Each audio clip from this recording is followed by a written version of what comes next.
Does this scenario sound familiar? You go overboard on one of your off-limits foods, you know, the cookies, chips, soda, or whatever your off-limits food is. And now you feel gross, and even worse than that, guilty. You're stuck in the cycle of doing good, and then in an instant, you throw it all out the window and feel all kinds of guilt for not being able to stick to your diet yet again. Hey, I'm Elizabeth, and I am here to help you become a woman of wellness by healing your relationship with food. And today, we are talking all about how to stop feeling guilty around food.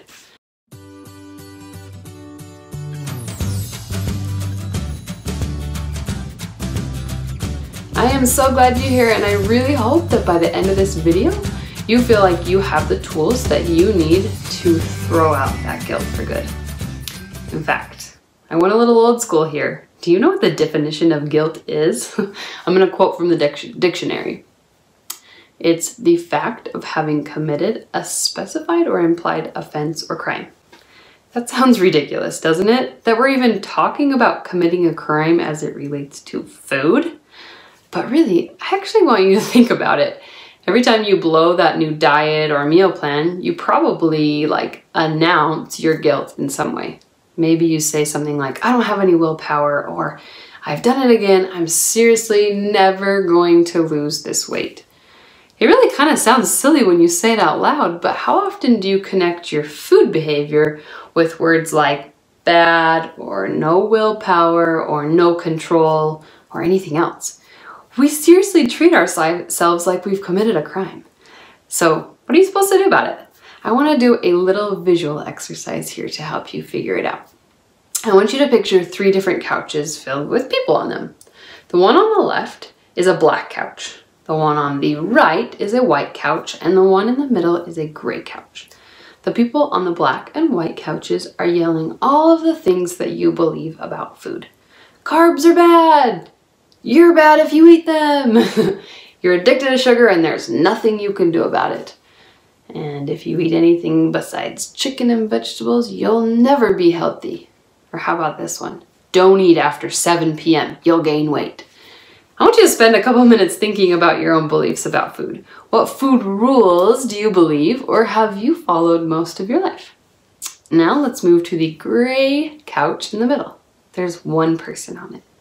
The person is happy, calm, and completely ignoring the others on the couches next to her. What kind of relationship do you want with food? Do you want to be constantly in conflict over what you should and shouldn't eat, as if you're about to commit a crime? The health, fitness, diet, and even the food industry sends the message that food is black and white, just like the couches. You're either on your diet or you're off it. You're either good or bad. You either have willpower or you're lazy. Don't you feel that way sometimes? Today, I want to invite you to head over to the gray couch. I want you to look at food as neutral and equal. And just in case you're rolling your eyes right now because there's no way that a cookie and a broccoli are equal, I'm actually going to stop you there and tell you that they are. And this is how. In fact, when you find yourself bringing back the food guilt, this is what I want you to say. No one cookie can make me unhealthy, just as no one broccoli can make me healthy. There is a place for both and all kinds of food in my life.